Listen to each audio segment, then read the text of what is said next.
Welcome to SportsBeat KC, the Kansas City Star Sports podcast. I'm Blair Kirchhoff. We're talking Chiefs today with beat writer Jesse Newell, and we cover a multitude of topics. We start with the NFL schedule release. Only the NFL could turn this into a dramatic event, leaking a few games before the big reveal on Wednesday night. We know the Chiefs will open against the Baltimore Ravens and then play the Cincinnati Bengals in Week 2. Both of those games are at home, meaning the Chiefs will play 9 of their final 15 games away from Arrowhead. Are the Chiefs looking to add a wide receiver? Now that Zay Jones has landed elsewhere, what are the Chiefs' options at that position? And on the topic of wide receiver, we have an appreciation of Marquez Valdes-Scantling for you. He is now a member of the Buffalo Bills. Oh, hey, do you prefer game shows or horror shows? Well, you don't have to choose because Travis Kelce is heavily involved with both. We explain. Okay, let's get started talking Chiefs with Jesse Newell. Jesse, what is it about the release of the NFL schedule when we know all the opponents? In fact, we know all the opponents the Chiefs are going to play from now until 2029, I think, is what it's maybe 2031. But anyway, what is it about the release of the NFL schedule that gets everybody excited? It's the offseason, man. And the NFL has the grip on fans, and you make this into a big deal, and it's built up. It's there's leaks. Maybe this is a real game. Maybe it's not. Maybe we'll release one game at a time, that sort of thing. But it gets you excited for the season because, listen, it's about that halfway point. It's kind of in the middle of this OTAs. Some football teams are doing some stuff, but not that much. But you start to envision and see real games on the schedule, what's going to be intriguing, and there's just not as much going on. So we take advantage of what is going on in a certain moment, and right now it's the NFL schedule release. So that's the next in line, and that's the next in line when you eventually get to a 2024 season. Well, it speaks to the NFL's marketing brilliance. They're great. They're really good. I can remember, this was at a previous paper, so we're talking 40 years ago, but I can remember going over to the fax machine in the sports department and getting a piece of paper out of the fax machine that had the NFL schedule for the year, and that's how we found out when everybody was going to play. And now it's what we know as we record this on Tuesday. The Chiefs' first 2 opponents, both at home. Yep. We knew the first one was going to be at home, Thursday Night Football, because of the Super Bowl championship status. They get to host the first game against the Baltimore Ravens. We find out today that game 2 is the Cincinnati Bengals. 2 really good opponents to start the season for the Chiefs on a schedule that's going to be full of good opponents. But back-to-back home games has not happened since 2003 for the Chiefs. Good research. And NBC gets the first one, CBS gets the second one. Both are going to be very high-interest games. One thing that I think about is the quarterback matchups in these games. Mahomes is 4-1 all-time against Lamar Jackson, 1-3 all-time against Joe Burrow. They missed each other last year, but just a thought on these first two games. Yeah, I was actually a little surprised that they had the AFC Championship rematch in that first one. Normally those TV broadcasts want that kind of mid-season or late season. And we even saw it didn't live up to the hype, obviously, Blair, because Burrow did get hurt. But they saved last year's game, the AFC Championship rematch, till late in the season, the week before the end when it was Chiefs versus Bengals once again at Arrowhead. So it is intriguing to have Baltimore. I mean, there were some other candidates there if you're looking at it. I thought what a great one would have been Jim Harbaugh coming back. I think maybe they wanted to avoid the divisional matchup that early, but still, I mean, his first game and kind of the upstart Chargers going back again, there would have been intrigue with that one. Obviously, the Texans are one of the teams that's rising, and they have a game coming at Arrowhead at some point. So those to me were kind of the 2 most obvious picks, but Baltimore will be a great one. And then, a little bit surprising that they back that up right with Cincinnati in game 2, but the last 3 AFC Championship games right there, Blair. Ravens and Chiefs, Bengals and Chiefs, Bengals and Chiefs. And so the good news for the Chiefs here is that you're going for a three-peat, 2 games at home. You don't want to start off if it was road game. I think there'd be some grumbles out there like, well, this is a little bit difficult. 2 really good opponents, probably 2 of the top teams in the AFC if we're looking at it right now. outside of the Chiefs. But the fact you get 2 home games in a row, the Chiefs have got to hope they escape that at least 1-1 and then move on with the rest of their schedule and, again, have those sides of the three-peat intact. Last time they started road was in 2019. They opened at Jacksonville and then went to Oakland. The last year the Raiders played in Oakland. They won both of those games. That ended up being a Super Bowl season. So they've actually started road 2 or 3, maybe 3 or 4 times since the last time they started home and home. But one thing about going home to open the season in a 17-game schedule. That's a good point, yeah. There's 6 home games remaining for the among the final 15. 9 away games. 9 away games out of 15 from mid-September on. And, that means they're going to San Francisco, they're going to Cleveland, to Pittsburgh, Buffalo. They've got some salty road games. That's asking a lot, I think, for a team. I'm not sure who else. We won't know until the schedule comes out Wednesday night, who else is starting with 2 home games. But for an AFC team to start with 2 home games, just because of the schedule matrix, that means that the schedule being 8 home, 9 on the road this year, that means they've got a bunch of road games to end the season. Not to end the season, but over the final 3.5 months. I mean, probably some point it's going to be 3 road games in a row. Right? Yeah. I mean, you would have to think that the math is only going to add up unless if you catch up at some point in the season. We know how difficult the late season was for the Chiefs last year where they had a rest disadvantage. You were at this, Blair, for so many weeks in a row. So potentially maybe not as bad as that was for the Chiefs where they did look like a worn-down team at the end. But you're right. There's going to be some point in the schedule where we go, oh, my goodness, in October or November or whatever it is, it's going to be at here, most likely, and the Chiefs are going to have to manage that as well as they can. I wonder if they're going to be picked for a Thanksgiving or a Christmas Day game. The Chiefs have managed to avoid that for a long time. Christmas Day last year, but before that, not Christmas, but Thanksgiving. Thanksgiving for a long time, and then the trouble with the Christmas Day game this year is Christmas is on a Wednesday. NFL has already announced there will be 2 games played that day. We will find out on Wednesday what those games are going to be.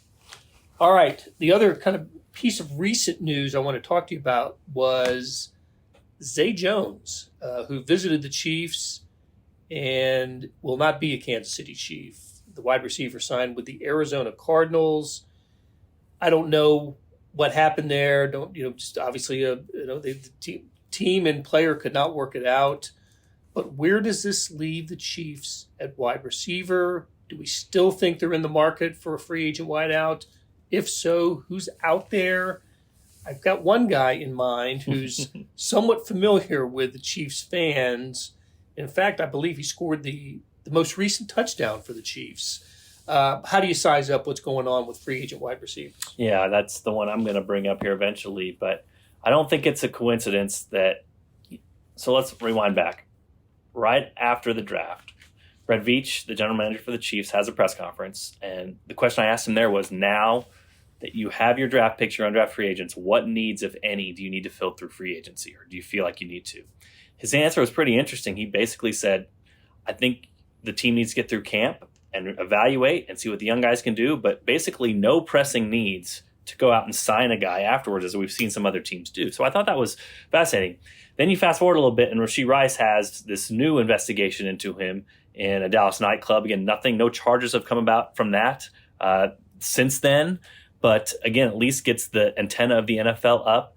That same day or the next day the Chiefs announced, or the announcement out there from Adam Schefter of ESPN was that Zay Jones was visiting the Chiefs. So again, to me, it doesn't seem like a coincidence that it seemed like Brett Veach was pretty content with his receiving core. They probably anticipated what we all thought with Rashee Rice, is that there's going to be a 4 to 6, whatever game suspension at the beginning of the season. But hey, you work around those with injuries and with other things, you could probably be able to fill in.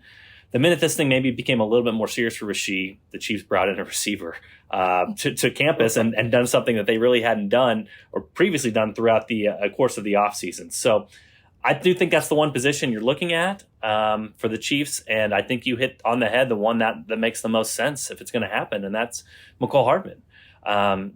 He's a guy that's familiar with the team. The team seems to like him, the organization, a good locker room guy, has come back before. And listen, we can judge them based off of past actions. When they needed some help last year, they traded for McCall Hardman. And so I know the joke around right now is that 17 was taken among the rookies. I think it's Kamal Haddon. 12 is taken, which is Jared Wiley, the new tight end. So the Chiefs continue to give away McCall Hardman's number, That's right. no matter what it was with the Chiefs. So he might have to go for his 5th or 6th number if he did have a reunion with them. And he is a little bit redundant based off what they have. I mean, they have some speed now, and they have a couple guys that do that. But again, if you're looking for a stopgap, if you're looking for somebody who knows the system, if you're looking for somebody who would fill his role well and potentially is still out there, a lot of those signs would point to a guy like McCall Hardman. So we'll see if that is the way that the Chiefs go or how they handle the situation. Maybe they latch onto an undrafted free agent or pick off somebody that we don't know about. But if Hardman did end up in KC, again, that's not something that would surprise me based off of how this offseason has gone and potentially the more uncertain status going on with Rashee Rice based off of what's happened last week. Off the board, as of today, is Marquez Valdes-Scantling, who signed a 1-year deal with the Buffalo Bills. I thought up until then that he was a possibility as well. Yeah. Could have brought him back on a 1-year deal. And again, the question is kind of redundancy here because they brought in Hollywood Brown to sort of fill that role, right? The guy that runs the wind sprints down the field. They hope he can, track the ball and catch it more often than Marquez did. But if nothing else, Marquez served a very important role in the Chiefs offense, which is you take the deep defenders away and you can work on the underneath. And that's what Rashee Rice and Travis Kelce have so much success doing. And so when you have a Hollywood Brown and then you draft an Xavier Worthy, all of a sudden, the fit for an MVS doesn't seem to be there as much. But he was still available and he was still out there and he knows the Chiefs system. And if we know one thing about Marquez, he does things in a professional way. Like he didn't mope when he didn't get the ball. And I bring this up, feel like every podcast, but the Raiders game will always stick out to me where a blown coverage, he was running stark free down the sideline, waves his arms from Patrick Mahomes. Mahomes doesn't see him and throws to Rashee Rice. And instead of pouting, MVS goes and sets a block and is able to spring up Rashee Rice, who gets a huge gain down the sideline. And that just to me, that really epitomized to me kind of the MVS experience for the Chiefs. It wasn't as productive as they wanted. He didn't always show up when they needed him to when it was in the regular season, but he was always a professional about it. He always came to work and he didn't mope. And then when they needed him in big moments, he really came through in the postseason. So again, did the Chiefs probably pay him a little bit more than they needed to or that they wanted to for the production? Probably so. But did they end up with getting really good parts of him and also not having Bill Self would call it an energy vampire in the building? They did not have that without MVS, and he provided them some leadership too for Rashee Rice, at least talking to some people around that know their relationship well as well. So, to the Bills now, and we'll see if he can turn another quarterback into an MVP candidate because done with Rodgers and done it with Patrick Mahomes and turned him into Super Bowl champs. So he's going to try it with the third team. And Josh Allen probably on his way to having great things happen already. We'll see if MVS can continue the good quarterback train. I really like that thought about MVS. I can remember another play, and you have a better memory and grasp on these things. But there was a play this season where MVS took a short pass, went down the sideline and got in the end zone. A flag wiped out the play, and I can't remember who it was against. But it may have been what would have been his first touchdown of the year. And flag, and he body language wasn't bad. He didn't, didn't say, what the heck or whatever. Didn't look at the offending party. But I just remember in that moment thinking, well, that is a pro. I mean, that happens to everybody. Everybody who scores a touchdown gets one called back because of a penalty. He got one called back and didn't fuss about it, didn't mope about it. The other thing to bring up, when they had those rub routes, those pick routes, nobody ran more of those than MVS to get the other guy open. You know what I mean? Like he always got Kelce open on that. He always got another receiver, Rashee Rice open on that. Just a pro. You know what I mean? Like he will go do the dirty work. He did a lot of the dirty work for the Chiefs. Do you want to pay a receiver, whatever it was, $9-10 million to do dirty work? No, you want more of him than that. But he did not complain when his number was called to do that. And man, he ran laps for the Chiefs down the sideline. That helped them to some of their success offensively by opening things up underneath. And you're absolutely right about the postseason. Scored the Chiefs' first touchdown. AFC Championship. And the clinching game, and then the touchdown against the 49ers. Against the Bengals the year before. Yep. Just went completely crazy. Best game as a Chief, I think, was against the Bengals. When the Chiefs had no receivers left, basically, was having Sky Moore play out of position. MVS went crazy. And so, some super, super crazy moments for him. not to mention, you mentioned Super Bowl touchdown when Travis Kelce's pointing to him. He's the open guy in the end zone. Some really big moments for MVS in the postseason. Yep. So we'll see him this year in Buffalo. So right now, I can't remember where the Rashee Rice saga was the last time that we discussed the topic, but it just seems more likely that the suspension will be on the heavier side. I don't know if that's fair to say or not. It just seems like it's going to be. And by that, I mean, I'm guessing 6 to 8 games. We're talking about the NFL's personal conduct policy. I don't know if you have a sense of it, but I don't know. I'm just fearing the worst for him and the Chiefs. And look, I'm not saying he doesn't deserve it. I'm just trying to, as a practical matter, trying to figure out what the Chiefs are going to do at the position.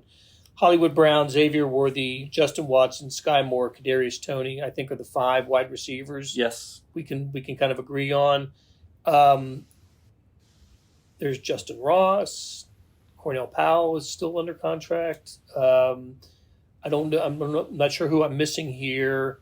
That's why it seems to me that a free agent signee will be, I don't want to say likely, but you can't take it off the board right now, especially with their salary cap situation. What do they have, about 15? Is it 15 million right now in salary cap space? Yeah. The only problem with this is I think this goes back to the response that Brett Veach gave us right after the draft and saying he kind of wanted to roll with who they had and see what the young guys were doing, because this is the time of year when the Chiefs sign extensions for guys that are eligible, and they have 3 big names that comes up with what comes to Creed Humphrey, Trey Smith, and Nick Bolton, the third one. And, before you say, well, I kind of wave it off, I mean, think about the drafts the Chiefs have had. They're going to have more guys come up. You know what I mean? Like the amazing drafts that they've had recently. A year from now, the 2022 draft class is up for and that's what I'm saying. So, like, you would think, for instance, like, okay, Trent McDuffie's 5th-year option, they'll pick that up. George Karlaftis potentially could pick that up. Again, those are significant amounts of money. That's not even getting into extensions for guys you might want in the later rounds. The Leo Chanels of the world, the Josh Williams, the Jalen Watsons, the Isaiah Pacheco's. So again, this is sort of what the Chiefs signed up for when they threw the bag at Chris Jones. I mean, right now you have 2 super expensive players in Patrick Mahomes and Chris Jones, and every penny really has to be accounted for. I mean, there's no just, willy-nilly need Sammy Watkins, your quarterback's on a rookie contract, go out, get whatever you need, and if you overspend, it's okay. I mean, that we're past that point with the Chiefs, and so I don't know if this changes those plans for who they're going to resign this offseason. And obviously you can move some money around, but the problem with that is, like, every dollar is a dollar, and the Chiefs' extension decisions aren't stopping after this year. They're continuing after this year, and that's all a credit to how they've drafted in the past. So, yeah, you asked about Zay Jones earlier. My thought was sort of they might need one of these receivers just on a vet minimum deal that wants to go chase a three-peat, that wants to be with Patrick Mahomes, that wants to rebuild value. And they sort of have that luxury to be like, hey, if you are Zay Jones, you want to get, I think he signed for $3 million or something like that. If you want to go take the highest bid, you can. But the Chiefs are on a spot where they need to save the money. And potentially there'll still be a receiver out there that would do that. Or, like you said, we'll see kind of who shows up to camp and who can emerge. I mean, Justin Ross would be a great time. Yes, you know what I mean? Now would be a great time to be healthy and to show that you've developed in the system. To be honest, Cornell Powell is a great practice guy, sort of an MVS realm where does his job, helps out others. I don't think they view him as a 7th receiver on a team or a 6th receiver.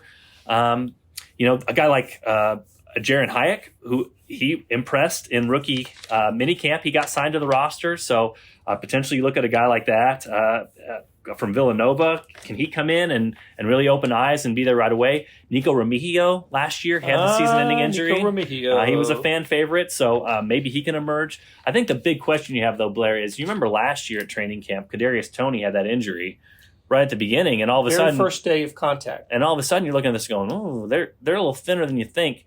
that's sort of what they have to look at here. It's like, what if there's one more body off of? Then you're really relying on Kadarius. You're really relying on Sky Moore. You're really relying on Justin Watson, and the depth is probably not at a place you want it to be. So, yeah, I do think a vet signing could happen. It's just the Chiefs are in a little different financial situation than they've been in the past because they threw a lot of money at Chris Jones, deservedly so, and they're obviously chasing the short-term success here with that, but because of that, it does have consequences, and those consequences will either be you can't sign as many free agents or you can't sign long-term the guys you want to, and those are the things you sign up for at the end of the day when you make these sorts of deals. We had a good time a couple weeks ago out at rookie minicamp. We got to see Xavier Worthy have a bad first day and then I thought, excelled on days 2 and 3. We haven't talked since then, but I think you and I are on the same page on this. One of the more fascinating periods of practice on those 3 days were watching kickoff coverage. Yeah. And look, we all know that the rules have changed. It is going to be an eye-opener for fans to see how much this is, the kickoff has changed and what strategies teams are going to employ. We kind of saw the first salvos from the Chiefs when it comes to kickoffs. Both coverage and return, what they're planning on doing. On the return side, looked like Xavier Worthy was the first guy. Was he the first or among the, at least in rookie minicamp? Again, rookie minicamp, there's not as many bodies to go to there. Yeah, that's going to end up probably being a wide receiver. Yeah, in that position. But to see the coverage team and the return team, basically lining up almost head to head with the action starting when the ball reaches its destination. I mean, that was mind-blowing to me. It's so different than anything that we've ever experienced watching football. But I'm going to trust the Chiefs and Dave Toub and Andy Reid to maximize the change here in rules. What were your observations of kickoff? Dave Toub's got to love it. I mean, he always wants to have his fingerprints on games, and it was hard for him last year, to basically come to the moment where it's just like, it's going to be best for the Chiefs to just punt this thing through the end zone. You know what I mean? And give him a touchback and just go with that because it takes sort of the strategy out of the game, and it was a shame. So I am glad they did this. It's going to take a while to learn because there's just so many different rules. Like there's the landing zone, and if the ball hits the landing zone first and then as a touchback, it goes to one place. If it just goes to the end zone, it's a different place. All these things. And so there is going to be some, if you don't make the landing zone, it's a different penalty. There are all sorts of consequences for where the ball basically hits and what happens once it hits there. But I think we are learning that there is going to be some very interesting things I think teams are going to try to do with these kicks. Like, do you loft them real high and let your coverage team go get it? Do you kick it real low and try to dare those guys up front maybe to touch the ball or not touch the ball, or should I touch it? My question is, are there still going to be teams that just say, forget it, we're still going to kick it through the end zone? And we'll give it to you. Yeah. I mean, why put all this effort into this thing that maybe gives you a small glimmer of a yard or two, and it's just like, well, kick it through the end zone and you still give it to the team at this point. So a lot of strategy involved. Like you said, Blair, I mean, at this point, Dave Toub has earned the benefit of the doubt for having special teams and going over different scenarios and having his teams ready for this. But this will be fascinating. And I think a lot of us in the weeks 1, 2, 3, you'll be around your couch in the living room and we'll be in the press box kind of turning each other going, what happens on this play? And how does this work when this ball does this? But that should add some intrigue and excitement to the NFL. And I think it is a good rule to change because the way it had it, it was just a formality. And this is going to add some strategy to the game that was not there before. I think the Chiefs are already tinkering with that, at least from what we've seen in practices. One thing that occurred to me while we were watching practice is it was so different and so radical that I wondered why the NFL wouldn't roll this out in just preseason games, and then and then take the data and see where it stands, not have it applied to the regular season. But if you liked what you saw in the each team's 3 preseason games, then you can implement it as a regular season rule the following year. But they're not doing that. I think the problem you would have there, Blair, is just this is going to require extra roster spots, right? Don't you think? I mean, maybe if you kept your rosters expanded throughout the whole preseason, you could still make it work and have other guys do this. But this is to go all in on this now. I think the Chiefs are planning on having extra roster spots to make this thing work. And who knows? It is Lewis. So where will those come from? I mean, what positions are we talking about? Well, it's a good question. I mean, a guy like Louis Rees-Zammit, for instance, I mean, I think last year's rules, I don't really see much of a path to him making the team off the start. But if he is some sideline lateral expert on these kickoffs and you have two returners back, I mean, maybe he is just a gimmick guy that you keep on the team, that you say, look, he's still learning the game. He's running too upright with his pads. He still doesn't understand all the nuances of playing running back, but he is a dangerous weapon on this play that could win you a football game.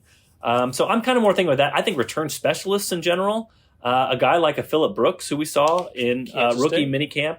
God, I mean, first off, credit to him and credit to K-State. Like, his hands are so good on returns. It's crazy. And it's so evident when you compare him to other guys that they have just trained that and drilled that. It was a super windy day that first day, and he did not drop anything. I mean, never looked like he was going to even come close to dropping anything. And so it's a credit to him. But that sort of guy, if he has a couple plays in the preseason, maybe it's not with the Chiefs, but maybe it's with somebody else. You say, look, we need a roster spot. We need a guy that this is going to be a big play the rest of the season. This guy is somebody we need to have a clear roster spot for on the field. I remember it's almost like remember they used to be kickoff specialists. You remember you had kickers that weren't kickers. They just blasted it through the end zone. Maybe there's something like that now for return specialists, because if these plays turn out to be profitable and teams continue to just not take the touchback, then this could play a part in more games than it has in the past. And so I do feel good for those guys. It feels like those sorts of players, those return specialists, whether it's a Rees-Zammit and a lateral expert, or a Phillip Brooks, who, last year might not have had a direct path to the NFL. And if he has a couple good moments, could have that. Those guys seem like maybe there's a more open way for them to make the league, where in the past there might not have been. Okay, so no fullback on the Chiefs in 2024 is what you're saying.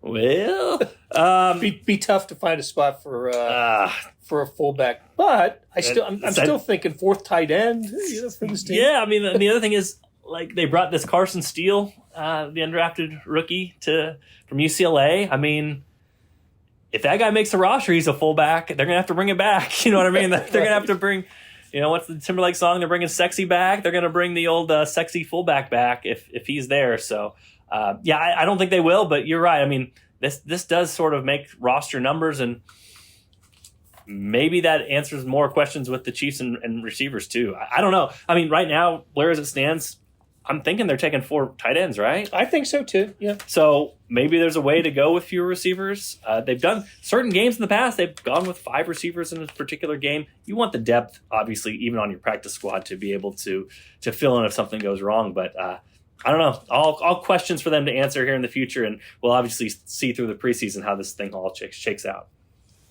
Okay, I know you don't spend a whole lot of time watching television, but would you consider yourself more of a horror show guy or a game show guy? Oh, boy. I would say a game show guy. Okay, so you're more likely to watch what's the game show? Are you smarter than a celebrity? Or over Grotesquire, because those are the 2 shows that Travis Kelce finds himself a cast member of, the host of the game show and a cast member of the horror show Grotesquire. Looking forward to that one. But it's been a busy off season for the NFL's highest paid tight end. He's catching some concerts overseas too. Yeah, was in Paris, I believe. Yeah, over the weekend. It's I think we can just say this in all honesty, Blair. It is. Are you smarter than a celebrity? I just wanted to get that straight. It is a good time to be Travis Kelce. It is a very good time. We can just leave it at that, right? Kelce, like the world is his oyster right now. You know what I'm saying? So whatever Travis Kelce wants to do, wherever he wants to go, whatever he wants to accomplish, it's out there for him. So he is taking full advantage. Good for him. That will do it for this episode. Shout out to producer Monty Davis for putting together the show, and to our SportsBeat KC staff of Randy Mason, Jeff Rosen, and Scott Chasen. Tip of the cap to Jesse Newell for sharing his insights. Hey, and thank you for listening. Let us know what you think of the show or provide suggestions by leaving a review and rating. We'll be back soon with another SportsBeat KC, where we talk sports in and around Kansas City.